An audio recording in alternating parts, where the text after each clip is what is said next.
Hello friends, હવે આ વિડીયોમાં આપણે આગળ જે ફંક્શન્સ ચલાવેલા છે તમને એ ફંક્શન્સના આધારે થોડીક એક્સરસાઇઝ સમજાવું જે રીતની તમને એક્ઝામમાં પૂછવાના છે ફંક્શન્સ. બરાબર, એવી જ એક્સરસાઇઝ અહીંયા થોડાક સેન્ટન્સમાં જોઈએ. તમને સૂચના આપેલી હશે એક્ઝામમાં, select the most appropriate language function given in the bracket and write against the sentence. બરાબર, દરેક ફંક્શન અને એ ફંક્શનની અંદર આવતી હિન્ટ મેં તમને સમજાવેલી છે. બરાબર, કહી છે તમને, તો એના આધારે આ પ્રશ્ન પૂછાય તમને, આ સૂચના આવે તો અહીં નીચે અલગ અલગ એક્સરસાઇઝ આપેલી છે એ પ્રમાણે બ્રેકેટની અંદર આ સૂચનાના નીચે બ્રેકેટમાં તમને આવા ત્રણ કે ચાર ફંક્શનના નામ આપવામાં આવશે અને એના નીચે 3 સેન્ટન્સ આવશે. ક્વેશ્ચન નંબર ફિક્સ છે સેક્શન એની અંદર, ક્વેશ્ચન નંબર 7, 8, 9. બરાબર, તો આ પ્રશ્નો તમને પૂછાશે. હવે આમાં કઈ રીતે લખવાનું છે હું તમને કહી દઉં છું હમણાં. તમારે નોટબુકમાં આ લખતી વખતે આ રીતે એ લખીને સૂચના ઉપર લખી દેવાની, એક્સરસાઇઝ લખી દેવાનું છે, એ લખીને કાઉન્ટ્સ લખી દેવાનો અને 7 નંબરનું વાક્ય લખીને નીચે જે હું જવાબ સમજાવીશ તમને હમણાં એ 7 નંબરના વાક્ય નીચેની લાઇનમાં એનો આન્સર લખી દેવાનો છે. ત્યાર પછી 8 નંબરનું વાક્ય લખવાનું અને સેમ વસ્તુ ઉપરની જેમ જ એના નીચે એનો જે જવાબ આવતો હોય એ ફંક્શનનું નામ લખી દેવાનું, લેંગ્વેજ ફંક્શનનું. બરાબર છે મિત્રો? તો આ પ્રમાણે તમારે એક્સરસાઇઝ કરવાની છે. ફર્સ્ટ સેન્ટન્સ જોઈએ. ઉપર કાઉન્ટ્સમાં તમને 3 ફંક્શનના નામ આપેલા છે, એક્સપ્રેસિંગ કન્ડિશન, કમ્પેરિંગ અને હેબિચ્યુઅલ પાસ્ટ. બરાબર, એક્સપ્રેસિંગ કન્ડિશન, કમ્પેરિંગ અને હેબિચ્યુઅલ પાસ્ટ. કન્ડિશન એટલે શરત દર્શાવેલી હોય, કમ્પેરિંગ એટલે સરખામણી હોય અને હેબિચ્યુઅલ પાસ્ટ એટલે ભૂતકાળની ટેવ કે આદતને દર્શાવે. બરાબર, આ એના જે યુઝ, એની જે વ્યાખ્યાઓ લખાવેલી છે એ મેં તમને કહી દીધી. 7મું વાક્ય જુઓ. Very few schools are as famous as Swaminarayan Gurukul school. બરાબર, વાક્યને ધ્યાનથી પાછું સમજાવું. Very few schools are as famous as Swaminarayan Gurukul school. તો વાક્યમાં ઓળખવા માટે ચોક્કસપણે કોઈને કોઈ હિન્ટ આપેલી હોય છે. બરાબર, તો તમે ધ્યાનથી જુઓ તો વાક્યની અંદર વેરી ફ્યુથી શરૂ થતું વાક્ય આવ્યું. બરાબર, વેરી ફ્યુથી શરૂ થતું વાક્ય છે. હવે વેરી ફ્યુથી શરૂ થતું વાક્ય હોય તો ફંક્શનનું નામ શું આવે? Very few. અને કાઉન્ટ સેન્ટન્સની અંદર બીજું એઝ વિશેષણ અને એઝ પણ આપેલું છે. આ રીતની વાક્ય રચના દેખાય તો એ ડિગ્રીનું વાક્ય છે. બરાબર, પોઝિટિવ ડિગ્રીનું વાક્ય છે વેરી ફ્યુથી શરૂ થતું વાક્ય. હવે ડિગ્રીનું વાક્ય હોય એટલે તુલના આવી, તો તુલના દર્શાવવા માટેના ફંક્શનનું નામ છે કમ્પેરિંગ. એટલે 7મું વાક્ય લખીને આ પ્રમાણે અંડરલાઇન પણ તમારે કરી દેવાની છે. ઓળખવા માટેના શબ્દ નીચે પેન્સિલથી અંડરલાઇન કરી દેવાની અને એના નીચે જવાબમાં લખવાનું છે કમ્પેરિંગ. આ પહેલો આન્સર તમારો. બરાબર, કમ્પેરિંગ એ ફર્સ્ટ આન્સર થયો તમારો. આ જ પ્રમાણે બીજું વાક્ય જોઈએ.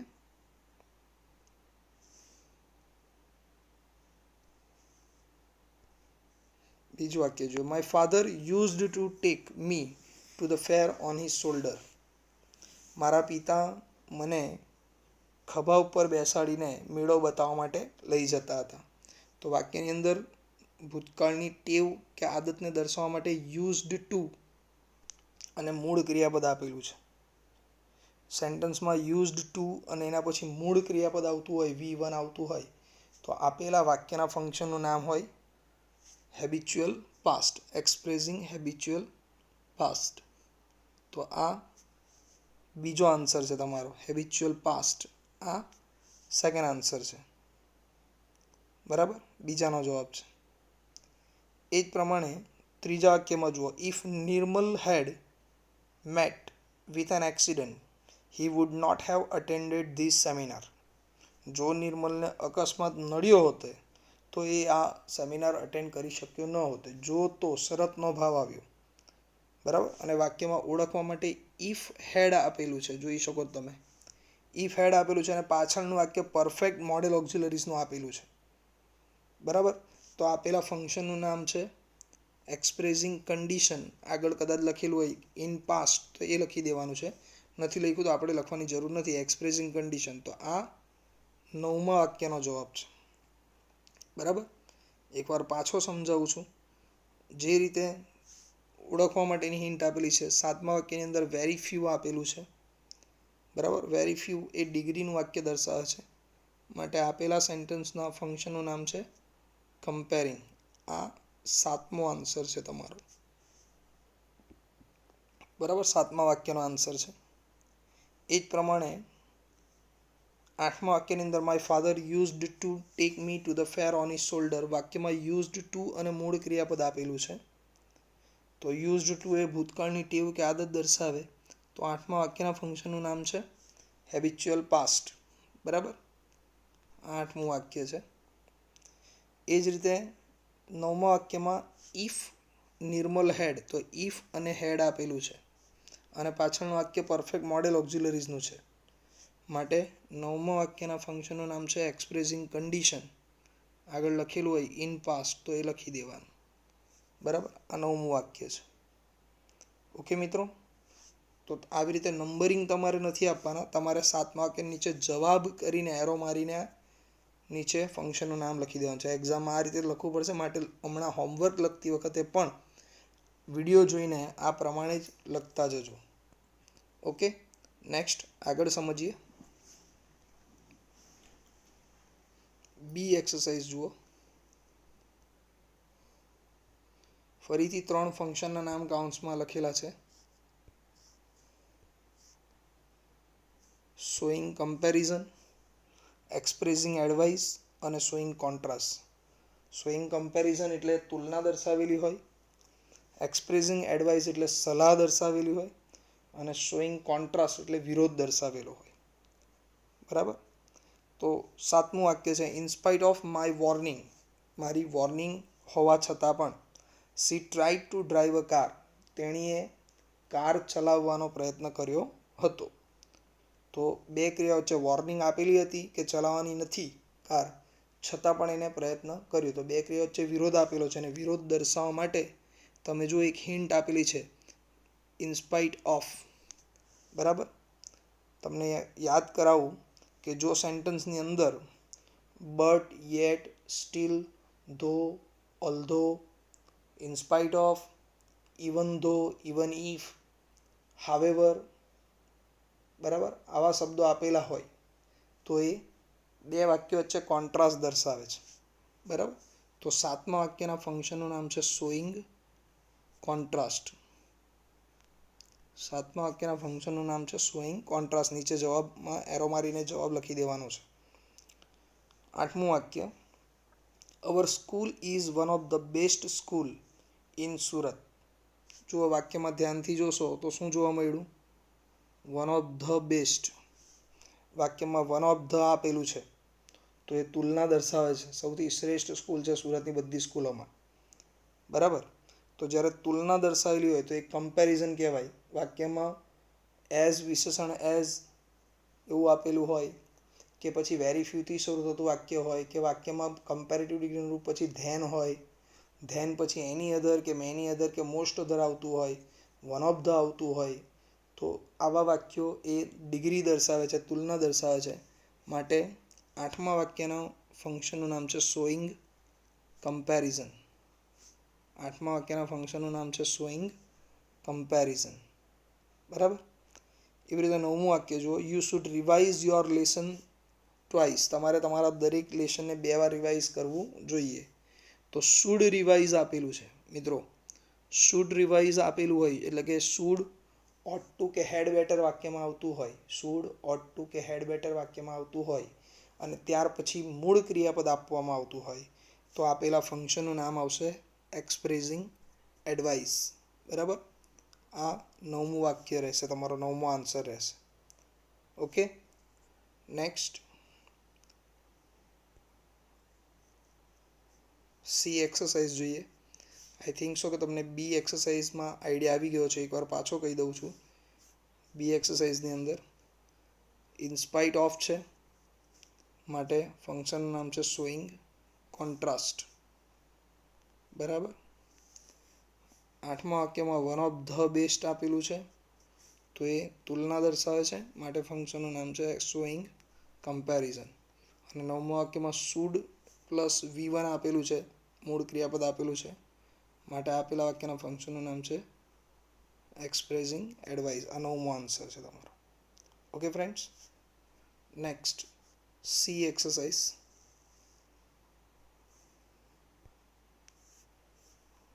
ત્રણ ફંક્શનના નામ આપેલા છે. શોઈંગ પર્પઝ, પર્પઝ એટલે હેતુ દર્શાવે. રિપોર્ટિંગ, રિપોર્ટિંગ એટલે ઘટના કે માહિતીની જાણ કરવાની હોય, અહેવાલ આપવાનો એના માટે આવે. અને ડિસ્ક્રાઇબિંગ પર્સન એટલે કે વ્યક્તિને દર્શાવે. બરાબર. તો સાતમું વાક્ય જુઓ.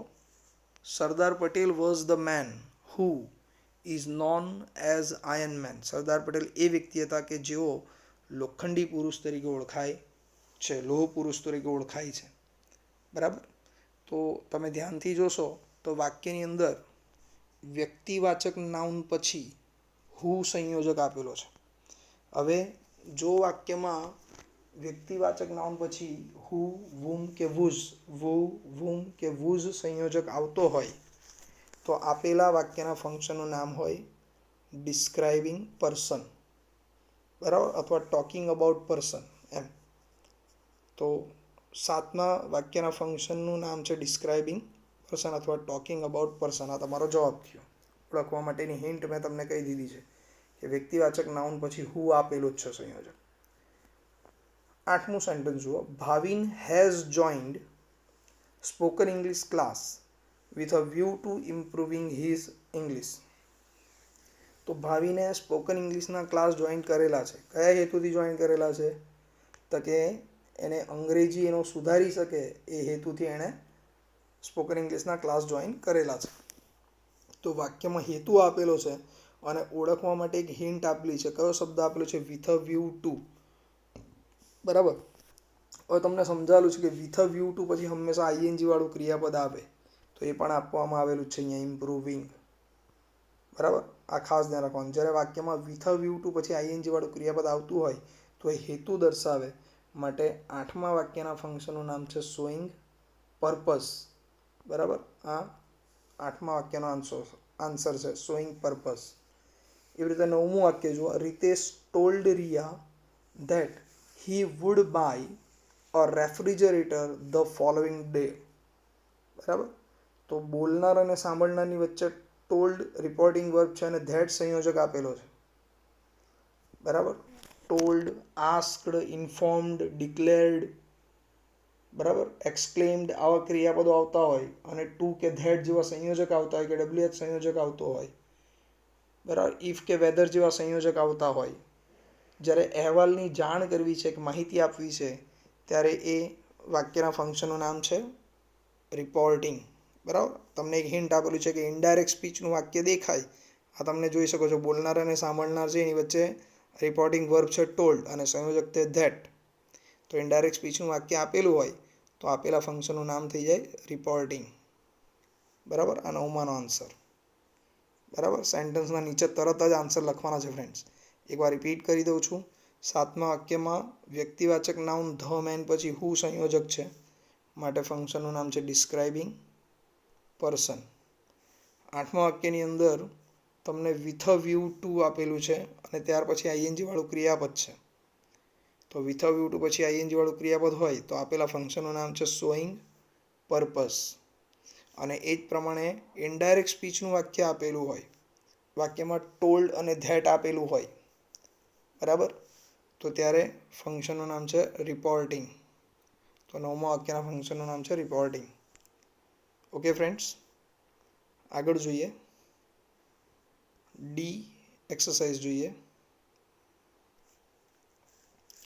કાઉન્ટ્સમાં ત્રણ ફંક્શનના નામ આપેલા છે હેબિચ્યુઅલ પાસ્ટ, એક્સપ્રેસિંગ ચોઇસ અને શોઈંગ રીઝન. બરાબર. પહેલું વાક્ય આપેલું છે habitual past. Okay friends. Habitual past એટલે ભૂતકાળની ટેવ કે આદત દર્શાવે. બીજું ફંક્શનનું નામ છે એક્સપ્રેસિંગ ચોઇસ. એક્સપ્રેસિંગ ચોઇસ એટલે એ પસંદગીનો ભાવ દર્શાવે. બરાબર. અને છેલ્લામાં છે શોઈંગ રીઝન, એટલે કારણ દર્શાવે છે. તો હવે 7મું વાક્ય જો, Mehta sir use to say it, drink and be merry. Mehta sir એવું કહેવા માટે ટેવાયેલા છે કે તમે ખાઓ, પીઓ અને મોજ કરો. બરાબર. તો વાક્યની અંદર યુઝડ ટુ પ્લસ મૂળ ક્રિયાપદ આપેલું છે, જોઈ શકો તમે, યુઝડ ટુ અને સે. તો ભૂતકાળની ટેવ દર્શાવવા માટે યુઝ ટુ પ્લસ મૂળ ક્રિયાપદ આપેલું હોય તો આપેલા ફંક્શનનું નામ થાય હેબિચ્યુઅલ પાસ્ટ. માટે 7મા વાક્યનું ફંક્શનનું નામ છે હેબિચ્યુઅલ પાસ્ટ.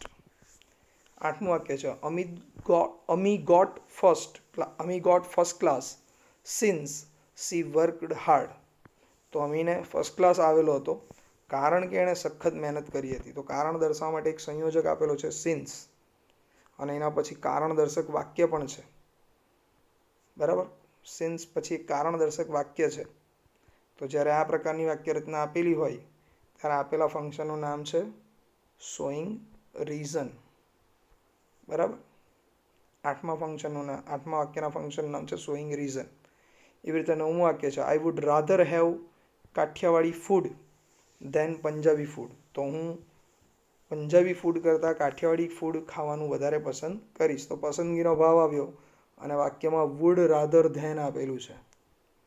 બરાબર. વુડ રાધર ધેન આપેલું હોય તો આપેલા વાક્યના ફંક્શનનું નામ છે એક્સપ્રેસિંગ ચોઇસ. માટે 9મા વાક્યના ફંક્શનનું નામ ઉપર છે એક્સપ્રેસિંગ ચોઇસ.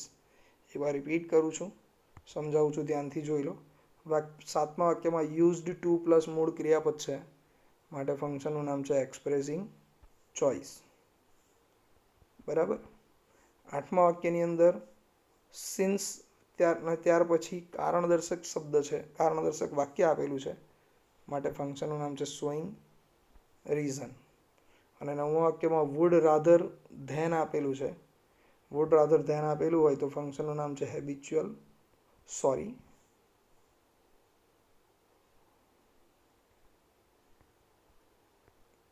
નંબર લખવામાં ભૂલ થઈ, ફરીથી સમજાવું છું. વાક્યમાં યુઝ ટુ પ્લસ મૂળ ક્રિયાપદ છે માટે ફંક્શનનું નામ છે હેબિચ્યુઅલ પાસ્ટ. 8મા વાક્યમાં સિન્સ પછી કારણ દર્શક વાક્ય છે માટે ફંક્શનનું નામ છે શોઈંગ રીઝન. અને 9મા વાક્યમાં વુડ રાધર અને ધેન આપેલું છે માટે ફંક્શનનું નામ છે એક્સપ્રેસિંગ ચોઇસ. ઓકે મિત્રો. દેન એક્સરસાઇઝ આપેલી છે, ઓફરિંગ સજેશન્સ એટલે કે સલાહ કે સૂચન દર્શાવેલું હોય. એક્સપ્રેસિંગ કન્ડિશન ઇન પાસ્ટ આગળ સમજાવેલું છે, ભૂતકાળની શરત દર્શાવે. અને એક્સપ્રેસિંગ અલ્ટરનેટિવ ચોઇસ એટલે વૈકલ્પિક પસંદગીનો ભાવ દર્શાવે. 7મું વાક્ય જુઓ, you ought to opt for medical after 12th science. તો તમારે 12th સાયન્સ પછી તારે મેડિકલ પસંદ કરવું જોઈએ. પસંદગીનો ભાવ એક સલાહ આપેલી છે અને સલાહ આપવા માટે કાઉન્ટ્સમાં વાક્યની અંદર તમને હિન્ટ આપેલી છે, જુઓ, ઓટ ટુ અને ત્યાર પછી મૂળ ક્રિયાપદ છે ઓપ્ટ. તો વાક્યમાં શુડ, ઓટ ટુ કે હેડ બેટર પછી મૂળ ક્રિયાપદ આવતું હોય તો એ સલાહ કે સૂચનનો ભાવ દર્શાવે. માટે 7મા વાક્યના ફંક્શનનું નામ છે ઓફરિંગ સજેશન કે ઓફરિંગ એડવાઇસ. બરાબર. ત્યાર પછી 8મું વાક્ય આપેલું છે, if you had posted the message on WhatsApp. બરાબર. જો તમે વોટ્સએપ પર મેસેજ સેન્ડ કર્યો હોત, પોસ્ટ કર્યો હોત, I would have reach there in time. તો હું સમયસર ત્યાં પહોંચી જતે. તો વાક્યમાં જો તોની શરત આવી અને વાક્યમાં ઇફ ઓળખવા માટે હિન્ટ આપેલી છે ઇફ હેડ, અને પાછળના વાક્યમાં પરફેક્ટ મોડેલ ઓક્ઝિલરીનું વાક્ય છે કોમા પછી. માટે આપેલા ફંક્શનનું નામ છે એક્સપ્રેસિંગ કન્ડિશન ઇન પાસ્ટ. બરાબર. અને એ જ રીતે 9મા વાક્યમાં આપેલું છે, neither the principal nor the supervisor has come today. તો વાક્યમાં નાઇધર નોરનું જોડકું આવ્યું. બરાબર. નાઇધર નોરનું જોડકું આપેલું હોય તો ફંક્શનનું નામ એ વૈકલ્પિક પસંદગી દર્શાવે માટે ફંક્શનનું નામ છે એક્સપ્રેસિંગ અલ્ટરનેટિવ ચોઇસ.